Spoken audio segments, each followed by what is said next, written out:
the only way to get different results and to put myself in a different situation is to make different choices. This healing journey, this spirituality journey is really about accountability toward yourself first and foremost. And, there are a lot of things that happen to us as children and growing up, even as adults, that we don't have a lot of control over. And so it's not about taking blame, and putting the burden of those things that have happened to you on yourself. But it's about realizing that you're the only person who has the power, to step through that, overcome that, to become the person that you want to be. And it truly is, this reality truly is a projection of what's happening, of your psychological state, what's happening in your mind. And so if you are able to get your mind in alignment, then ultimately the things that you want will manifest. Presence matters so much in the writer's room, in the executive suites, in front of the camera, behind the camera, all of those things. And so to me, if you get the inclusion part right, then you don't have to be granular about saying, how come you're not writing about this, that, and the other? Because it organically happens because that person's voice is in the room.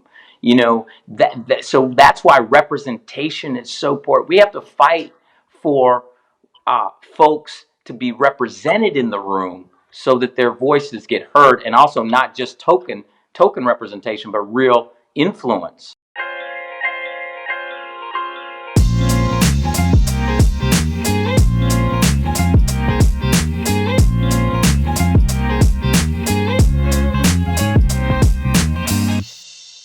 Moving from the first part of the conversation to the second part, which I'd love to expound upon a variety of points that show activism within both of what you do inside and outside of acting.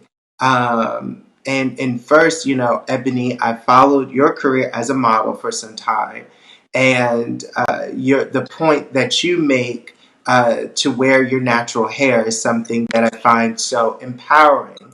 And I was curious to know, what is the decision-making process from the first time you did it and then on? Because I feel like that is activism within itself, of course, celebrating your identity, but also empowering the people that are going to view your image. So I'm curious to know, who did you talk to? I'm curious, before you made that decision, or was it an internal process that you made for yourself? I talked to God before I made that decision. Um, Same way I do before I make any decision. I talk to my higher self. I talk to my inner child. I do feel like I have a lot of spiritual guidance. I feel like we all have a lot of spiritual guidance. A lot of folks aren't aware of it, but I think there's definitely a higher power, that aims to always try to put us in alignment with the best possible outcome for our lives, the highest expression of ourselves, the most actualized, realized, godlike, creative, expressive, multidimensional, multifaceted, multi-hyphenated versions of ourselves. And so back in 2016, I made the decision to go natural, because it's so interesting, because it's like, typically life is like a slingshot. You get pulled back in one direction and then it propels you forward in another, but you don't always realize that being pulled back is actually preparation for what's to come. So I had this job where I showed up on set, and the hairdresser just really, really damaged my hair. And I mean, this is a common experience a lot of Black models have. This is an experience that I had many, many times throughout my career. But that time in particular, it was just like devastating. Like, I was sitting in the chair getting my hair done, and I could just feel my soul like sinking down into my stomach as I sort of sat there quietly, not trying to be an angry Black girl, sitting there quietly and just trying to do my job, and let someone like permanently damage my hair. And around that time, also, I started to notice that there was this natural hair community forming on Instagram that I was, paying attention to. And it was the first time in my life that I saw people with my hair texture talking about products that they were using, wearing their hair curly, demonstrating how to style their hair differently. And I was like, wow, this is the first time that I ever feel validated or seen or, just bold enough to possibly think that I can do this for myself. And so I, I made that decision, after being pulled back in the slingshot and having my hair just like really, really damaged. I made the decision to go natural. And I remember walking into my agency shortly after, which is not the Lions. They're fantastic. It was another agency that I was with at the time. And they were like, this rolled out of bed hair isn't going to work and you're going to lose the clients that you have. And no new clients are going to want to book you. And like contextually, this is huge for me because I'm a young black girl in a world where opportunity is already limited for us. I come from a background of poverty. I moved to New York at 19 years old with $700 and slept on the floor in an apartment where I had 5 roommates. And it was literally like a dollar and a dream type of situation. And so to be threatened with the idea that who I am naturally, who God created me to be naturally, might interfere with my ability to take care of myself. Those were the sort of stakes that I was facing, and I think there's a certain level of fear that I definitely had to just face straight on. But what helped me to overcome that was the possibility, the faith. The faith outweighed the fear because I was like, okay, that's one possibility. But the other possibility is that I never have to go through the experience of sitting in someone's chair again and having them, um, you know, just destroy something that I love about myself. And so that faith outweighed the fear, like I said, and I went forth with continue to wear my hair natural. And 3 weeks after that, I booked the biggest campaign of my life at the time. It was the Calvin Klein campaign shot by Tyrone Levon. They flew me to LA to shoot it, which was huge for me. And I ended up on a billboard in Soho. And it's so crazy because I'm just such a spiritual, faithful, like God loving person. The day that campaign came out, like I remember I was shooting on a rooftop in Lower Manhattan, like at a pool or something, and I remember like looking at the email that my agent sent me with the picture, the campaign picture, and I just saw my hair. I describe it as like defying gravity, like pointing toward the sky, defying gravity. And it was just such a moving moment for me. The first time in my modeling career I had ever seen myself in natural hair. But then I scrolled through Twitter, and in like the same beat, Alton Sterling had been murdered by the police. And then like the next day, Philando Castile had been murdered by the police. And in that moment, I just realized that it's the same lack of value for Black lives, which caused me to go through those traumatic experiences in the industry of being picked apart, being tokenized, not having the right foundation, having people who aren't knowledgeable about hair, being pitted against other Black girls, things like that. That same lack of value is also what causes Black men and women and children to be gunned down in the street. And that moment just really radicalized me. And I felt like, as Hill was saying earlier, I felt in that moment that I had to be of service and that it was essential for me to use whatever platform I had created for myself, which is nothing like what I've created for myself now, but to just use whatever platform I had to be an advocate for inclusion within my industry. Because through inclusion, through diverse narratives and diverse storytelling, we have the opportunity to humanize those who have been systematically dehumanized through media, through movies, through magazines. Because, I talk about this in the TED Talk I gave, Black Girl Magic in the fashion industry. I remember walking into a beauty supply shop with my grandma as a little girl and seeing a perm box and being like, that's what I want to look like. That's the standard of beauty I want to subscribe to. But now, as a creator of those images, those perm box images or those magazine images, we have the opportunity to reflect something more authentic and more genuine so that people can look and see themselves and see that what they have is also beautiful too. And following up with what you were talking about and discussing your experience in the industry, specifically around the way the industry pits uh, specifically black models against each other and black creatives against each other, or try to, at the very least, for many prejudicial reasons. But with that said, are there peers that you work with that help illuminate the messages that you want to reach the audiences that are obviously within the community and beyond the community? Yeah, absolutely. I am constantly working amongst my peers. I think that has sort of been very unique, or it's made my path very unique.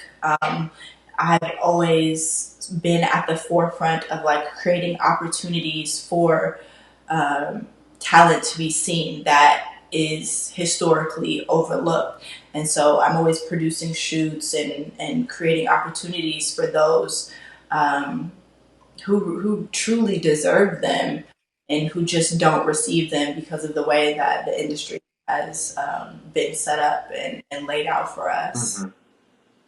Incredible. And what about you, Hill? What has been your experience working with your peers to really illuminate, really kind of the messages within your activism in your work? Yeah,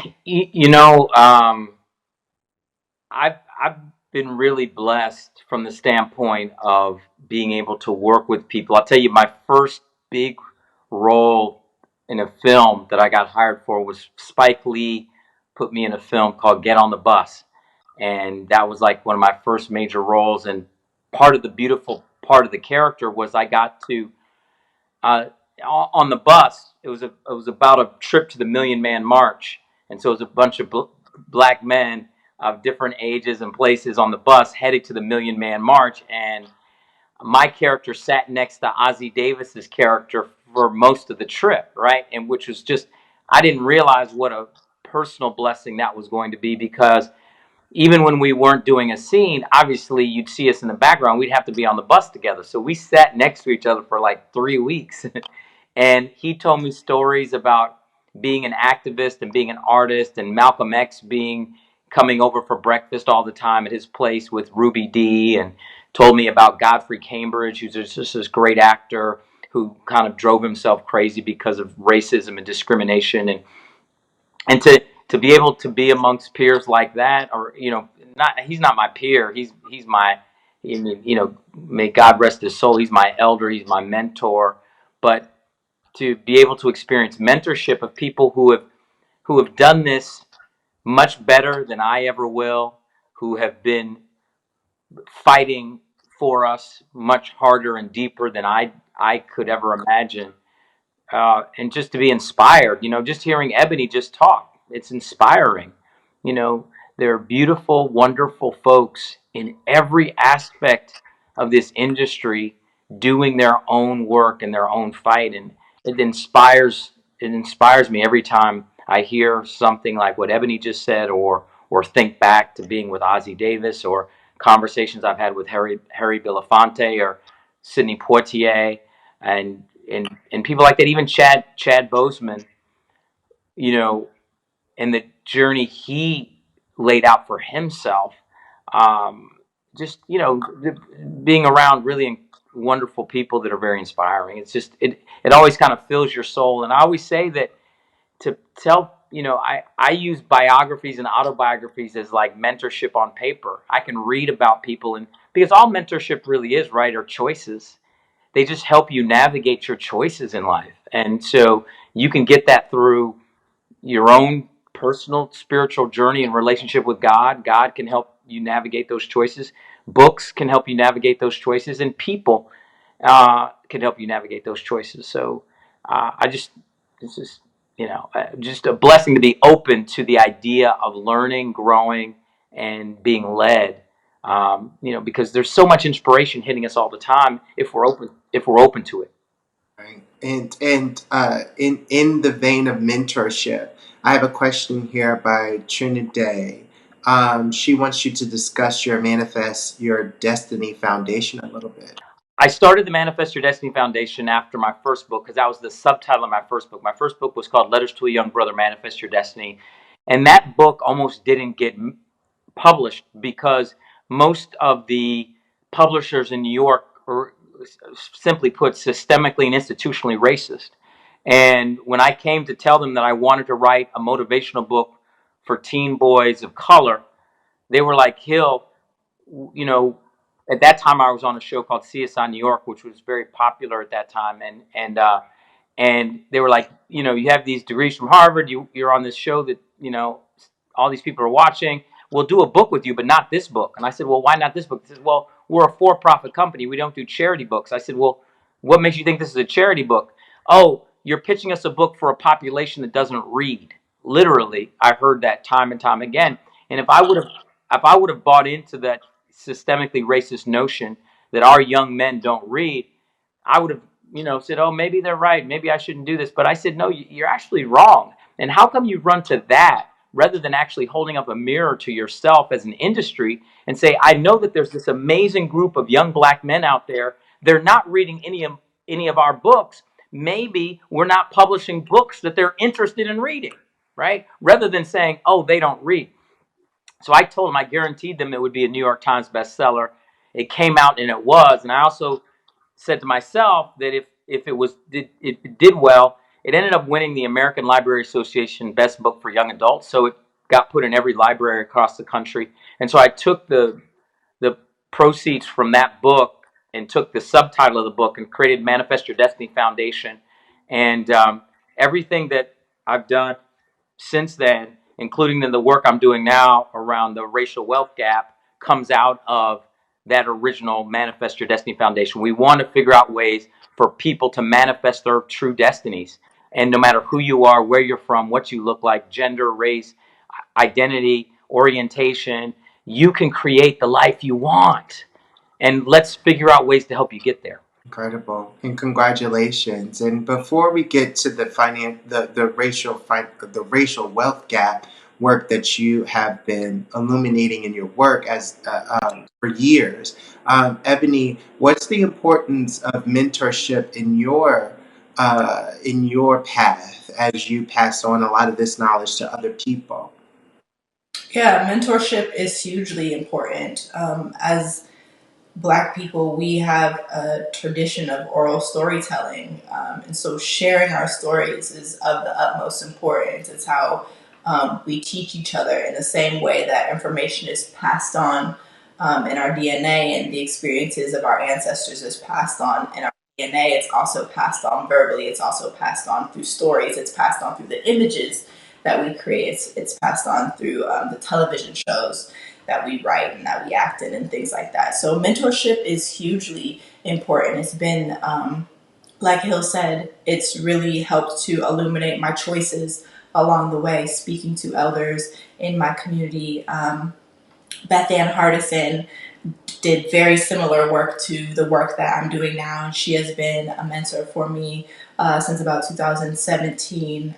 We did a spread together for Essence Magazine. We've done multiple panels and talks together. We've just hung out together.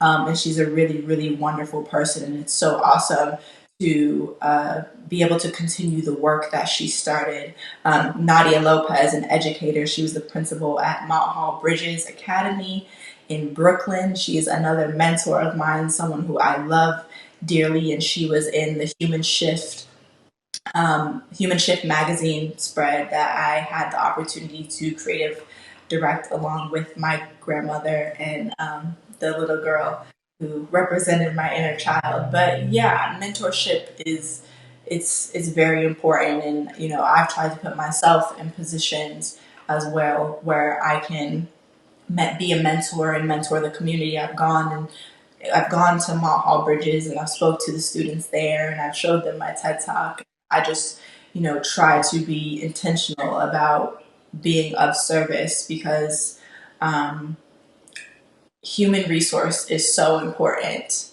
and having a connection with those who have come before you is so important. And I love what Hill said about books also being a form of mentorship. Like, a lot of my consciousness came about through reading Baldwin, through reading Asada, through reading Angela Davis, and being able to place my experiences as a Black woman into a greater social context. That was very, very healing for me, because I realized, A, I'm not alone in my experiences. I don't have to heal alone from my experiences. Many of us are going through um, the same things. And also, I can forgive those who I felt like have trespassed against me or done wrong in any way against me, because I realize, they are also victims of this American system, which perpetuates the hurt and trauma of Black people. And so, in my own family, in my own lineage, I've just been able to create a lot more space for love, compassion, forgiveness, and empathy through having mentorship, through books and community, and talking to people, and realizing that we are truly all in this together, and our healing has to be a collective one. Amazing. And sidebar, shout out to Beth Ann Harnett, OG. Love Beth Ann. She's a real OG. Like, she's the real deal. She doesn't hold her tongue. She just says it how it is, and that's something I really, really admire about her. Oh my goodness, you're absolutely right. She don't mince words. I mean, look, she don't play games. You have to get it all the way together when she enters the room. Um, but Hill, I have a lot of questions from audience members about investing specifically into cryptocurrency. I hear a question by Queen's Girl 1913. How can the average person invest in cryptocurrency in basic layman terms? Because I think that's something that many of us want to get into. But financial. This is very difficult for many of us because traditionally, I have family members that store money still in the walls of their homes. They don't trust banks. So, what is the process for that if you have an answer for it? Fundamentally speaking, I truly believe that we cannot have social justice without economic justice. And what does that mean? I wrote this book, The Wealth Cure, 10 years ago, and it was like, how do we cure the wealth gap? Because what I realized through the foundation, when we were trying to actually solve and help folk, that we would get them to a place, but money or economic fragility, community wide as well as family, as well as individually, was always a massive barrier to actually helping them transition. And because what money fundamentally does is buy you options. And when you don't, and when you have economic fragility, you have fewer options. And so I wanted to really say, how could we start to solve that problem? Because if we can solve that fundamentally, we actually start to solve other problems. What do I mean by that? I mean, just look at the last 16 months. We've been talking about tentpole social justice issues like mass incarceration, police brutality, healthcare disparities, education gaps from home learning. All of these major tentpole social justice things. There's one thing that the communities that are hit the hardest and suffer the most in all those areas have in common, and that's economic fragility and poverty. And so, for instance, the number one thing, 90% of the activity that young brothers do that get them incarcerated is a money related activity, meaning they're trying to get money for whatever they're doing, right? It's some type of money related activity. So if we actually solve the money problem and the wealth problem and the wealth gap problem, the racial wealth gap problem, we actually solve many of these other disparities. And so I really have been working the last 10 years on this, but it's all culminated with the launch of the Black Wall Street digital wallet, which I'm so proud of, because in this advent of we're moving out of hard money currency, fiat is what it's called, into digital currency and cryptocurrency. And in this window of time where we're moving into that place, if we can onboard more Black folk, as many as possible, into understanding cryptocurrency and understanding the right cryptocurrencies to actually involve themselves in, we'd be first movers and we would actually own that asset class. Part of the problem of the tech revolution has been we as Black folks have made other people billionaires. They've monetized our culture on these platforms. And what happens is we don't own the platform. Yet it's our culture and our activity on it that creates wealth for them. It's time for us to rework that and own our own technology, own our own platforms, and monetize that ourselves. We can do that. Number one, that's why I launched the first Black-owned digital wallet, that where you can now buy cryptocurrency or Bitcoin. Why do I want you to buy Bitcoin first? To answer the young lady's question, is because Bitcoin is the most fundamental sound piece of cryptocurrency out there by far. Why? Because it's an ascending value asset class, because it has scarcity attached to it. There's only going to be 21 million Bitcoin ever minted. And what that makes it makes it extremely valuable long term. Short term, there's a lot of price volatility, but long term, it's an ascending value asset class, much like real estate is. Because why is real estate an ascending value asset class? Is because of scarcity. They're not making more land. If there was an infinite supply of land, real estate would not be an ascending value asset. Since many of these other cryptos out there, they can make as many of it as they want, just like the US dollar. That's why the purchasing power of the dollar is decreasing. We printed 22% of the circulating supply of US dollars last year during the pandemic. Most people don't know that. That's more actual dollars were printed last year than the last 20 years. So you have to understand that that mattress money mentality that you just spoke of, Darnell, if we don't get our people out of cash, we will be mired in poverty forever. What do I mean by that? I mean is that 90% of our community keeps most of their money in cash. And that's why we're stuck. You see people working 3 jobs, barely making ends meet, because actual US dollar is actually a liability. When you go to bed holding most of your assets in cash, by the time you wake up in the morning, you're poorer. And it's hard for people to wrap their head around this. But look at the most wealthy people in the world. 90 to 95% of their assets are held, their portfolio assets are held in something other than cash. Ascending value assets like high quality real estate, blue chip stocks, mutual funds, fine art. So we can move our people into an ascending value asset class like Bitcoin through our own technology, like the wallet that I launched, the Black Wall Street. And so that's why I'm working so hard on this. It's the culmination of all the work I've ever done. I want to create more Black wealth than any single platform or business in history. Could you talk a little more about that platform specifically? Yeah, so you have these platforms out there, just like watches, have become an accessory. Your purse or your wallet is going to become an accessory. You're not going to. Historically, we've used our purses and wallets to carry our means of exchange for goods and services, which means we carried our money in that. We're going to, that's coming to an end, right? You're going to carry stuff in it, meaning, those of you out there that got the Prada and the Gucci and all that, don't worry, you still can carry your purse, but you're just not going to carry your means of exchange in it. You'll carry other stuff, maybe your notepads or whatever, inspiration, lipstick, powder, whatever. But your means of exchange will be on your phone.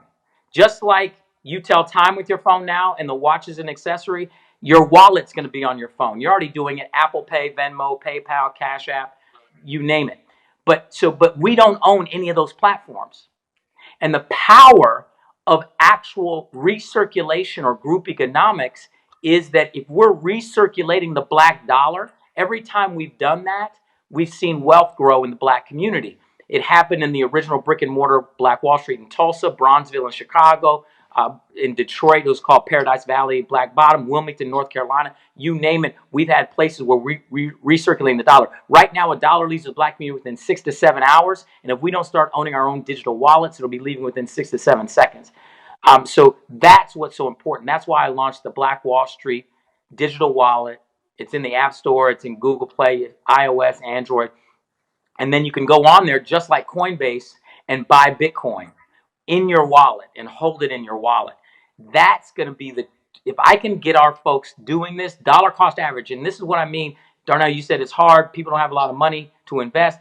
This is about, if you got $5 a day, if you got $5 a week, if you got $5 a month, just dollar cost average, do whatever you can afford into Bitcoin on the wallet. And then you'll just start stacking it up. And then a year from now, 2 years from now, 3 years from now, the time value of money will work in your favor. You'll be out of cash and into an ascending value asset, and you'll be actually building wealth, and you're actually not even doing anything, but you just set it up. I call it set it and forget it in the wallet, and it's just happening electronically, and you don't have to do anything. Incredible.